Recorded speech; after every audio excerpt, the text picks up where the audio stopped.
क्या प्रधानमंत्री नरेंद्र मोदी की कुर्सी खतरे में है? क्या बीजेपी और आरएसएस के बीच का रिश्ता बहुत ज्यादा तनावपूर्ण हो चुका है? क्या भारतीय जनता पार्टी पर आरएसएस अपना नियंत्रण चाहती है? क्या इन सब वजहों से नरेंद्र मोदी की कुर्सी खतरे में, या भारतीय जनता पार्टी के भीतर बहुत बड़े स्तर पर वे बदलाव हो सकते हैं जो आरएसएस की जीत के सबूत होंगे? क्योंकि आरएसएस का नाम पहली बार लाल किले की प्राचीर से लेना, आरएसएस के कसीदे पढ़ना, आरएसएस को खुश करना, प्रधानमंत्री नरेंद्र मोदी की यह गतिविधि बताती है कि दिल्ली में नागपुर का दबाव कुछ ज्यादा ही बढ़ रहा है।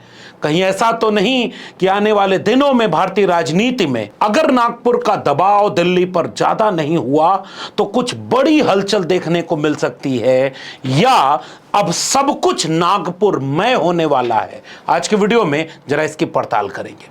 कल प्रधानमंत्री नरेंद्र मोदी जब 15 अगस्त के दिन पूरे देश को संबोधित कर रहे थे तो विस्तार से आरएसएस के बारे में खूब ढेर सारी कसीदे पढ़ने शुरू कर दिए। देश गर्व करता है राष्ट्रीय स्वयंसेवक संघ की इस 100 साल की भव्य समर्पित यात्रा को, और हमें प्रेरणा देता रहेगा।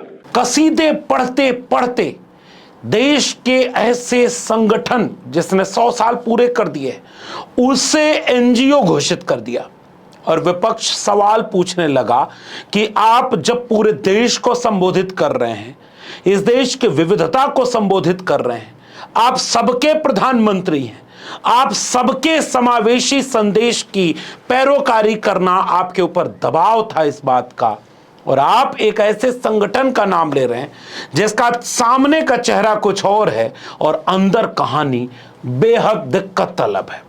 सबसे पहले प्रधानमंत्री नरेंद्र मोदी किस तरह से आरएसएस के कसीदे पढ़ रहे हैं, जरा गौर से सुनिए। आज मैं बहुत गर्व के साथ एक बात का जिक्र करना चाहता हूं। आज से 100 साल पहले एक संगठन का जन्म हुआ, राष्ट्रीय स्वयंसेवक संघ। 100 साल की राष्ट्र की सेवा एक बहुत ही गौरवपूर्ण स्वर्णिम पृष्ठ है। व्यक्ति निर्माण से राष्ट्र निर्माण के संकल्प को लेकर के 100 साल तक मां भारती का कल्याण का लक्ष्य लेकर के लक्षावधि स्वयंसेवकों ने मातृभूमि के कल्याण के लिए अपना जीवन समर्पित किया है। सेवा, समर्पण, संगठन और अप्रतिम अनुशासन ये जिसकी पहचान रही है, ऐसा राष्ट्रीय स्वयंसेवक संघ दुनिया का ये सबसे बड़ा एनजीओ है। एक प्रकार से 100 साल का उसका समर्पण का इतिहास है। उसके बाद प्रधानमंत्री नरेंद्र मोदी ने एनजीओ कह दिया। पहला सवाल लोगों का उठने लगा कि अगर एनजीओ है तो रजिस्टर्ड क्यों नहीं? क्योंकि आपको जानकर आश्चर्य होगा कि आरएसएस आज तक रजिस्टर्ड नहीं है। आज तक उसका खाता सार्वजनिक नहीं है कि कोई जान पाए कि पैसा कहां से आता है, कहां जाता है। सब कुछ से परे है। जैसे ब्रह्म सबसे परे होता है, वैसे ही आरएसएस इन सारी चीजों से परे है। किसी ऑडिट में किसी चीज में नहीं आता होगा, और आता होगा तो वो किसी को पता नहीं। प्रधानमंत्री नरेंद्र मोदी जब आरएसएस के इतना कसीदे पढ़ रहे थे तो एक बात तो ये समझ में आती है कि 100 साल उसके पूरे हुए तो जो आरएसएस पूरे देश पर कब्जा कर चुका है, सब जगह कब्जा कर चुका है, वो जश्न तो मनाएगा। लेकिन जश्न फीका क्यों पड़ रहा है?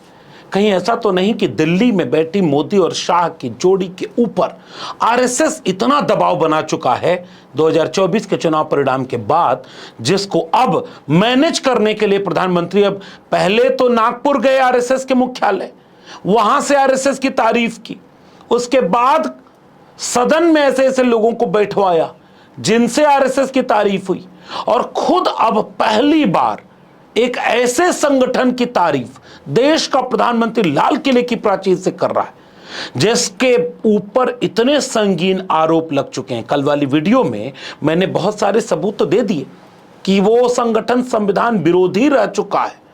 उस संगठन के लोगों ने तिरंगे का विरोध किया, उस संगठन के लोगों ने जंगे आजादी का विरोध किया, उस संगठन के लोगों ने अंग्रेजों से मुखबिरी की, उस संगठन के लोगों ने अंग्रेजों से माफी मांगने वालों को अपना नायक बनाया, उस संगठन के लोगों ने हिंदू राष्ट्र बनाने की बात की, उस संगठन के लोगों ने संविधान को इसलिए नकारा क्योंकि वह समावेशी, समाजवादी, सेकुलर और एक खूबसूरत भारत बनाने की बात करता है। आरएसएस के लोगों ने बाबा साहब अंबेडकर का विरोध किया। आरएसएस के लोग मनुस्मृति को मानने वाले। आरएसएस का कोई भी प्रमुख आज तक दलित पिछड़ा नहीं बना, एक अपवाद को छोड़ दें। आरएसएस का आज तक कोई प्रमुख, कोई महिला नहीं बनी। आरएसएस के ऊपर आरोप लगा कि गांधी के हत्यारे उनसे जुड़े हुए थे। आरएसएस के ऊपर यह आरोप लगा कि उसे देश में बैन किया गया था। इसीलिए वो ऐसा संगठन, अखिलेश यादव ने इस बात का गजब का जवाब दिया कि मोदी जी को 15 अगस्त के दिन लाल किले से ऐसा नहीं करना चाहिए और पहला काम यह करना चाहिए कि अंग्रेजों को थैंक यू कहना चाहिए, ताकि उनके संगी साथी परिवार 100 साल का पूरा हो गया। और ये जो 100 साल पूरे हुए हैं, इनको अंग्रेजों को बधाई देनी चाहिए, क्योंकि सुनने में आता है और कुछ इतिहासकार ये लिखते हैं कि कुछ संगठन अंग्रेजों ने बनाए थे जिससे भारत को धर्म के आधार पर विभाजित किया जा सके, हिंदू और मुसलमान की खाई पैदा की जा सके। अखिलेश यादव के बाद आपको जिसको सुनना चाहिए उसका नाम है राहुल गांधी। एक इंटरव्यू में राहुल गांधी से संदीप दीक्षित पूछते हैं कि मान लीजिए जवाहरलाल नेहरू आपसे मिले तो वो क्या सबक देंगे और क्या आप उसका जवाब होगा। सुनिए एक लाइन में राहुल गांधी ने क्या जवाब दिया। I suddenly disappear. You find Jawaharlal Nehru sitting here. क्या पूछोगे उनसे? I'd say to him, tell me the one thing that you think I should never ever do. And I know the answer to that. What is that? Compromise with RSS. Rahul Gandhi की कांग्रेस असल में RSS के खिलाफ खड़ी है और राहुल गांधी स्पष्ट तौर पर आरएसएस के खिलाफ खड़े हैं। मैं आज की तारीख में जिन 3 नेताओं की बात करूं, अखिलेश यादव, तेजस्वी यादव और राहुल गांधी, आप इन तीनों की जबान से आरएसएस के विरोध को, आरएसएस के खतरे को, आरएसएस की राजनीतिक सांस्कृतिक चुनौती को साफ सुन पाएंगे। जैसे राहुल गांधी ने जाने कितनी बार कहा कि आरएसएस इस देश का कितना बड़ा नुकसान कर रहा है। पूरे देश में विचारधारा की लड़ाई चल रही है। एक तरफ आरएसएस नफरत और हिंसा की विचारधारा, बांटने की विचारधारा, भाई को भाई से लड़ाने की विचारधारा, और दूसरी तरफ कांग्रेस पार्टी सत्य और अहिंसा की विचारधारा, जोड़ने की विचारधारा, नफरत मिटाने की विचारधारा। यह लड़ाई चल रही है। एक बार का बात है, रामलीला मैदान में एक रैली हुई, उसके पहले ही आरोप लग रहा था कि राहुल गांधी माफी मांगे और राहुल गांधी ने पूरे तेवर में कहा कि मेरा नाम राहुल सावरकर नहीं है, मैं मर जाऊंगा लेकिन सच के लिए माफी नहीं मांगूंगा। मेरा नाम राहुल सावरकर नहीं है, मेरा नाम राहुल गांधी है। मैं सच्चाई के लिए कभी माफी नहीं मांगूंगा, मर जाऊंगा मगर माफी नहीं मांगूंगा। सावरकर का विरोध महाराष्ट्र में नुकसान भी पहुंचाता था, लेकिन सावरकर माफी मांगे अंग्रेजों से और इसी सरकार ने पेट्रोलियम मंत्रालय यानी सरकारी विभाग ने गांधी से ऊपर सावरकर को रख दिया। तो राहुल गांधी के मुंह से आप आरएसएस के खतरे को कई कई बार सुनेंगे। और आज का बयान अखिलेश यादव का, जो फिर से ये कह रहे हैं कि भाई यह संगठन देश के लिए कितना बड़ा खतरा है। अब सोचिए, लाल किले पर किसकी तारीफ कर रहे थे? सोचिए आप, लाल किला जो बना हुआ है वो किसने बनवाया है? मुगलों ने बनवाया। तो वहां पर जाकर के जब भाषण देते हैं तो बताइए किसकी तारीफ कर रहे हैं? जो संसद रजिस्टर्ड ही नहीं है, जो संस्था रजिस्टर्ड नहीं है उसकी तारीफ करना, इसका मतलब कि प्रधानमंत्री जी कमजोर दिखाई दे रहे हैं। उसके बाद एक वाकया और है, जब मैंने खुद देखा, चाहे वो लखनऊ के अपनी प्रेस कॉन्फ्रेंस में उन्होंने, अखिलेश यादव ने ये बात बोली हो, चाहे मेरी किताब के विमोचन के कार्यक्रम पर जब आए लखनऊ में तो उन्होंने यहां तक कहा कि नागपुर के सर्टिफिकेट से ही पूरे देश को चलाने की कोशिश कर रहे हैं। सब जगह आरएसएस को भर दिया, आरएसएस से देश नहीं चलेगा। कि न केवल वाइस चांसलर और चांसलर जो अपॉइंट होते हैं, जिन संस्थाओं में जो लोग बैठे हैं वो एक विचारधारा के लोग बैठे हैं, जो अपॉइंट करने वाले वो एक विचारधारा एक रंग के लोग हैं, और जब वो जब संस्था में पहुंच जाते हैं जिसको अपॉइंट करते हैं वो भी अपने ही हिसाब से अपने से मिलते जुलते को अपॉइंट करते हैं। शायद ये लोकतंत्र को सबसे बड़ा खतरा पैदा होने जा रहा है। तेजस्वी और लालू प्रसाद यादव की बात तो इतनी दीगर है, जिसका विरोध इतना साफ है कि जिसकी सजा आज भी लालू प्रसाद को मिलती है। मैं आखिरी में लालू प्रसाद के और कुछ पुराने नेताओं के कुछ बयानों को जरूर सुनवाऊंगा, जो जानते थे कि आरएसएस इस देश के लिए कितना बड़ा खतरा है। इन लोगों के छाती पर गदगद लगेगा, बोलने नहीं देंगे। जो भारतीय जनता पार्टी का बाप और माँ है आरएसएस। आपके मंत्री, मैं नहीं घबराता। ये समय मैंने 9वां साल मेरा प्रवेश है और आपकी छाती पर चढ़ के राज चलता रहेगा। कौन हत्या किया? बापू ने। याद करिए, बापू की हत्या किसने? इसीलिए सोच लीजिए, तो आप सब लोग ध्यान रखिए। इसीलिए वैसे लोगों के चक्कर में नहीं रहना चाहिए। भिंडरवाला में और अडवाणी में क्या अंतर है? भिंडरवाला ने राजनीति शुरू किया था स्वर्ण मंदिर से, और आप राजनीति शुरू कर रहे हैं मंदिर से। पूरा का पूरा लग रहा है कि पार्लियामेंट जैसे ठकुरबाड़ी बनाया जा रहा है। पार्लियामेंट में एक संविधान बनेगा, गरीब के लिए कानून बनेगा कि घड़ी-घंटी जो लाया जाएगा, जितने बाबा लोग हैं सबको पकड़ करके लाया जा रहा है वहाँ। तो जब आज पौधा लगाइएगा वो, तो इसका रिजल्ट कल क्या होगा? और ऐसे वक्त में प्रधानमंत्री नरेंद्र मोदी देश के सामने सार्वजनिक तौर पर आरएसएस के कसीदे पढ़ रहे हैं। या तो वो आरएसएस को खुश करना चाहते हैं कि 75 साल पूरा होने के बाद हमको रिटायर मत कर देना, प्रधानमंत्री की कुर्सी मत छीन लेना, क्योंकि आरएसएस ही बीजेपी को चलाता है। लेकिन मोदी और शाह की जोड़ी ने गुजरात से लेकर दिल्ली में आरएसएस को बड़ा कंट्रोल में कर दिया। फिर आरएसएस ने खेल किया और उसके बाद अब मोदी और शाह को कंट्रोल में करना चाहती है। आज तक राष्ट्रीय अध्यक्ष नहीं बन पाया। आज तक कई राज्यों के राज्यपाल बदले जाने हैं, कई राष्ट्रीय महासचिव बदले जाने हैं, सांगठनिक फेरबदल होना है बीजेपी में, और कहीं से भी मोदी और शाह को अब पूरा सब कुछ अपने हाथ में नहीं रखने देना चाहती है आरएसएस। इसलिए आरएसएस ने पूरा नकेल कस दिया है और साफ तौर पर यह कहा जा रहा है कि यह अपनी कुर्सी बचाने के लिए लाल किले के प्राचीर से किया गया है। लाल किले के प्राचीर से आरएसएस को खुश किया गया है कि हुजूर आला आप ही के मुताबिक तो हम देश को चला रहे हैं। ईडब्ल्यूएस आरक्षण लागू कर दिया, एससी एसटी ओबीसी का आरक्षण बर्बाद कर दिया, आरक्षण को खत्म कर दिया, दलित पिछड़े जितने नेता थे सबको बर्बाद करने के लिए हमने ईडी, सीबीआई, चुनाव आयोग सब बर्बाद कर रहे हैं।